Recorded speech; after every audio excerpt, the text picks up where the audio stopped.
সারা বছর লেবুটাকে কিভাবে সংরক্ষণ করে খেতে পারবেন সেই টিপস এবং ট্রিক্স ফলো করে আজকের আপনাদের জন্য এই ভিডিওটি।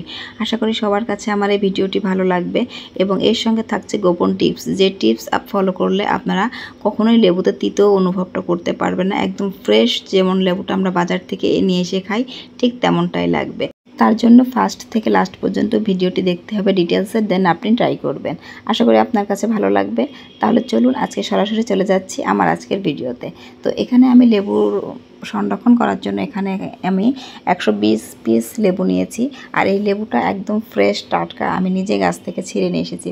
আর এটা কিন্তু দেশি কাগজি লেবু, এটা কোনো ইন্ডিয়ান কিংবা থাই এই ধরনের লেবু না, এটা দেশি কাগজি লেবু। আর এই দেশি কাগজি লেবুটা রাখলে একদম কিন্তু ফ্রেশ দেশির একটা ভাব আপনি অনুভব করতে পারবেন, টেস্টটা অনুভব করতে পারবেন। তো প্রথমেই আমি এখানে অল্প কিছু সংখ্যক লেবু নিয়ে নিয়েছি, কারণ একবারে বেশি কিন্তু লেবু ধোয়া যাবে না, এই জন্য আমি অল্প অল্প করে লেবুকে সুন্দরভাবে ক্লিন করে ধুয়ে নিচ্ছি।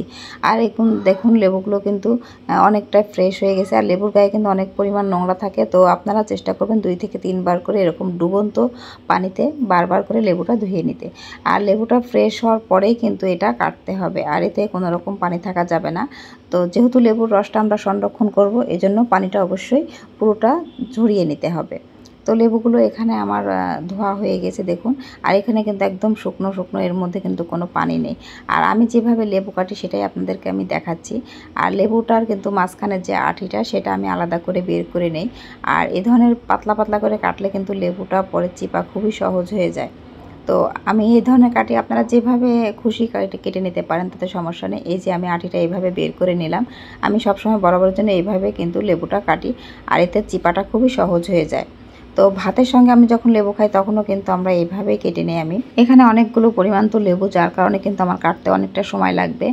আর আমি কিন্তু এটা খুব ধৈর্য সহকারে সময় নিয়ে কাটছি, কারণ তাড়াহুড়া করে কাটতে গেলে লেবুর মধ্যে পানি চলে আসবে। এজন্য কিন্তু অবশ্যই ছাকনা দিয়ে ভালোভাবে লেবুটা ছেঁকে নিয়ে পানিটা, এক্সট্রা যে পানি থাকবে সেটা ঝরিয়ে নিয়ে তারপরে কিন্তু কাটতে হবে। আর যেহেতু 1 বছরের জন্য রেখে দেবো, সেহেতু একটু কষ্ট করে যদি এই জিনিসগুলো যদি মাথায় রেখে কাজটা করা যায়, তাহলে কিন্তু লেবুটা অনেক ভালো থাকবে। তো এখানে আমি সবগুলো লেবু আস্তে আস্তে করে সবগুলো কেটে নিচ্ছি। আর এই কাজগুলো আপনারা কিন্তু একদিনে করবেন, যখন আপনারা লেবুটা বাজার থেকে নিয়ে আসবেন সেই দিনই করলে কিন্তু সব থেকে বেশি ভালো হবে। যদি 2-3 দিন রেখে দেন, তাহলে কিন্তু লেবুটা এই যে লাল লাল ভাব হয়ে আসবে, তখন কিন্তু ভালো লাগবে না। টাটকার একরকম একটা টেস্ট, আর একটু 2-3 দিন হয়ে গেলে তখন কিন্তু অন্যরকম একটা টেস্ট চলে আসবে। আর যেহেতু কাগজি লেবু, সেহেতু আমি আর কোনো রিস্ক না নিয়ে আমি সঙ্গে সঙ্গে সবগুলো কেটে নিচ্ছি। তো এই তো এখানে আমি কেটে নিয়েছি। আর লেবুগুলো এত পরিমাণ রসালো যে এখন পুরোটাই রস, আমি কাটতে যেয়ে কিন্তু প্রচুর পরিমাণে রস এক্সট্রা বাইরেও পড়ে গিয়েছে, কিন্তু কিছুই করার নেই, তারপরও কাটতে হয়েছে। এই তো এখানে আমার লেবুগুলো সম্পূর্ণ কাটা হয়ে গেছে দেখুন। এখানে 120 পিস লেবু ছিল, সেখান থেকে হয়তো আমি 15-20টা রেখে দিয়েছি, আর বাকি সবগুলোই কিন্তু আমি কেটে নিয়েছি। তো এখানে আমার সবগুলো কাটা হয়ে গেছে। এবারে এগুলোকে আমি একটু চিপে নেব। আর এর সঙ্গে আমি আপনাদেরকে এখন বলে দেবো সেই গোপন টিপস, যেটার কারণে লেবুটা তিতো হবে না। এই যে আমি এইভাবে দেখুন চিপতেছি, হাতের সঙ্গে নিয়ে এক আঙ্গুলের সাহায্যে এইভাবে চেপে চেপে দিয়ে রসটা বের করে আনছি। এভাবে চিপলে কিন্তু লেবুটা কোনো সময়ের জন্য তিতো হবে না। আর এইভাবে যদি আপনার লম্বালম্বিভাবে 2 পাশে চাপ দিয়ে চিপে নেন, তাহলে কিন্তু এই খোসার সঙ্গে চাপ লেগে খোসার সঙ্গে কিন্তু একটা তিতো ভাব থাকে, সেটাই লেবু রসের সঙ্গে চলে যাবে। আর তখনই কিন্তু আপনারা এই রসটার বেশি দিন খেতে পারবেন না, এমনকি প্রথমবার যখন খেতে যাবেন তখনও কিন্তু তিতো লাগবে। তো এই রিস্কটা না নিয়ে আপনারা সরাসরি আপনারা এই যেভাবে আমি যে লেবুটা এইভাবে চিপে নিচ্ছি, ঠিক এভাবে এক আঙ্গুলের সাহায্যে চিপে নিলে সেটাই বেটার হবে। তো আমি এর আগে অনেকবার করে কিন্তু আমি নিজেও কিন্তু বিপদে পড়ে গেছিলাম, অনেক কষ্ট করে লেবু চিপেও সেটা খাইতে পারিনি। তো এজন্য আমি আপনাদের সাথে বিষয়টা শেয়ার করছি, আশা করি আপনাদের উপকারে আসবে। আর এই গোপন টিপসটা যদি আপনারা ফলো করেন, তাহলে কিন্তু 1 বছরের জন্য আপনারা লেবুটা সংরক্ষণ করে খেতে পারবেন, একদম কিন্তু কোনো রকম তিতো লাগবে না। তো আমি এখানে আস্তে আস্তে করে সবগুলো লেবু চিপে নিয়েছি, আর মাশাআল্লাহ অনেকটা পরিমাণে রস হয়েছে। আর দেখুন খোসাগুলো কী অবস্থা, একদম প্লেট ভরে গিয়েছে।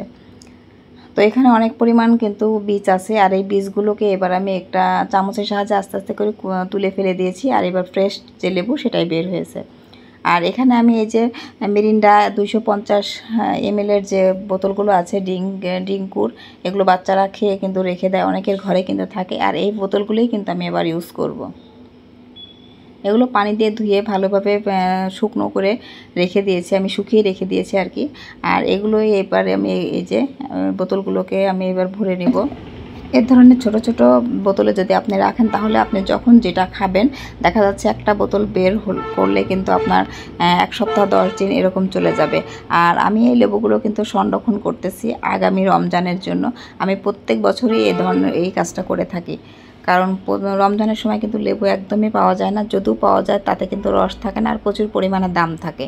আর এই জন্য আর এই সময়টা কিন্তু লেবু অ্যাভেলেবল পাওয়া যাচ্ছে বাজারে, আর দামটাও কিন্তু কম, আর প্রচুর পরিমাণে কিন্তু রসালো একদম পরিপূর্ণভাবে লেবুটা হয়ে আছে। তো এই লেবুগুলো যদি আপনারা এইভাবে রেখে দেন তাহলে কিন্তু সারা বছর সংরক্ষণ করে খেতে পারবেন। তো সবগুলোর মুখ ভালোভাবে আটকিয়ে কিন্তু এবার আমি ডিপ ফ্রিজে রেখে দেব। আর এই ডিপ ফ্রিজে রাখার কারণে কিন্তু লেবুগুলো অনেক দিন পর্যন্ত ভালো থাকবে। আর এই যে ছোট ছোট বোতলে আপনি এর থেকেও ছোট বোতলে রাখতে পারেন, রাখলে কিন্তু দেখা যাচ্ছে একটা বোতল বের করে আপনি 1 সপ্তাহ খেলেন, খাওয়ার পরে ওইটা বাদ দিয়ে আর একটা বোতল বের করলেন। একসঙ্গে একটা বোতলে 1 লিটার কিংবা 2 লিটারের বোতলে রাখতে যাবেন না, তাহলে কিন্তু সমস্যা হবে, বারবার বের করাতে লেবুটা নষ্ট হয়ে যাবে। তো আলহামদুলিল্লাহ এখানে আমার সবগুলো লেবুর রস করা হয়ে গিয়েছে। আশা করি আপনাদের কাছেও ভালো লাগবে। আর যদি কারো কাছে খুব বেশি ভালো লেগে থাকে তাহলে লাইক, কমেন্ট এবং ছোট্ট করে একটা শেয়ার করে দেবেন। তাহলে যেখানে বিদায় নিচ্ছে, সবাই ভালো থাকবেন, সুস্থ থাকবেন। আল্লাহ হাফেজ।